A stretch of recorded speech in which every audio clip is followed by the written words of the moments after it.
গুনে গুনে 5 বছর নামাজ পড়েছি, এই আইন হয়েছে বলে। তখন যদি অফিসার বলে, বাবা তোমার কপালে দাগ নাই কেন, তুমি তো নামাজ পড়োনি, কি করবেন তাহলে? তাহলে ওয়াক করতে পারবেন না। বাড়িতে গিয়ে ছিঁড়ে ছাড়ে সামনের সপ্তাহে গিয়ে দাগ পাক করে যদি নিয়ে যায়, বলবে এই বছরে 29টা রোজা গিয়েছে, তুমি তো 25টা রোজা রেখেছো বাবা, 4টে ছেড়ে দিয়েছো, তাই ঠিকঠাক ইসলাম ধর্ম তুমি পালন করোনি। বুঝতে পারছো না কি বলছি? তাহলে নতুন করে ওয়াকফ করার রাস্তা বন্ধ করে দিল। এবার এখন আমার প্রশ্ন, এখানে যেহেতু গণতান্ত্রিক রাষ্ট্র, ইকুয়ালিটির কথা বলা হচ্ছে, লিঙ্গ বর্ণ জাত ধর্ম নির্বিশেষে আলাদাভাবে দেখা যাবে না বলা হচ্ছে।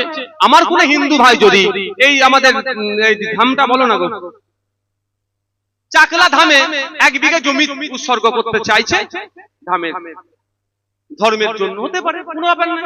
মানুষ বিশ্বাস নিজের মনের স্পিরিট থেকে দিচ্ছে, তার ক্ষেত্রে কি আইন আছে? আমার খ্রিস্টান ধর্মের কোন মানুষ যদি গির্জার নামে 5 কাঠা জমি দিতে চায়, তার জন্য কি এই ধরনের কোন আইন আছে?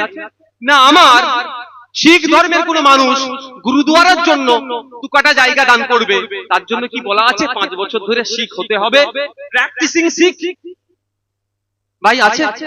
তাহলে আমি বলবো আমার রাইট আছে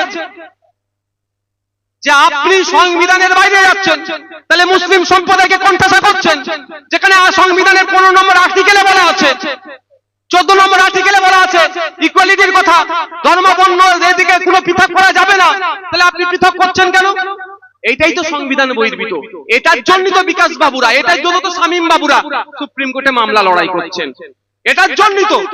হিন্দু মুসলিম নির্বিশেষে আমাদের বিউটি, আমাদের দেশের যে আহমিয়ত, আমাদের গণতন্ত্র, সেটাকে বিপন্ন করার চেষ্টা কে করছে? বিজেপি। তার বিরুদ্ধে জাত ধর্ম বর্ণ নির্বিশেষে আমরা লড়াই করছি, এটা মাথায় রাখতে হবে আপনাদের।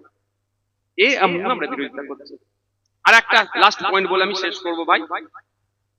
লাস্ট পয়েন্টটা হচ্ছে এটাই, ইন্ডিয়ান লিমিটেশন অ্যাক্ট 1963।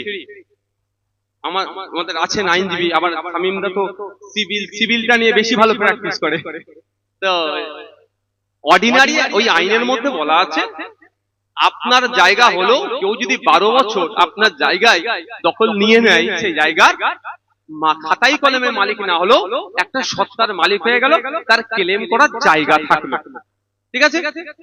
কিন্তু ভারতবর্ষের যত ধর্মীয় সম্পত্তি আছে, এই ইন্ডিয়ান লিমিটেশন অ্যাক্ট 1963 সেক্ষেত্রে প্রযোজ্য হবে না। অর্থাৎ ওই ধামের জায়গায় যদি 12 বছর কেন 22 বছর যদি কেউ লড়া ঘাসা করে, কি হবে? ওই জায়গা